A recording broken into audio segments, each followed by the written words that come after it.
आज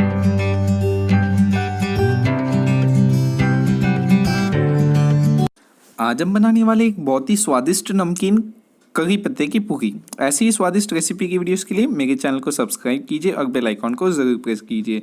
तो चलिए, सबसे पहले यहाँ पे मैंने 1 कप मैदा ले लिया एक बड़े से बाउल में।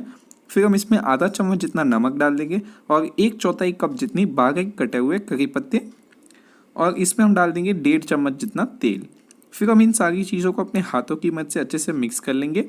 फिर हम इसमें हल्का सा भुनभुना गर्म पानी डाल के इसका अच्छा सा आटा लगा लेंगे और इसे अच्छे से 5 मिनट तक हमें इसे गूंदना होगा और इसे अच्छे से स्मूथ कर लेंगे। फिर हम इसे 2 हिस्सों में डिवाइड कर लेंगे और इसे अपने हाथों के बीच रोल करके हल्का सा दबा देंगे इस तरीके से, और किसी फ्लैट सरफेस पे रख के बेलन की मदद से अच्छे से बेल लेंगे।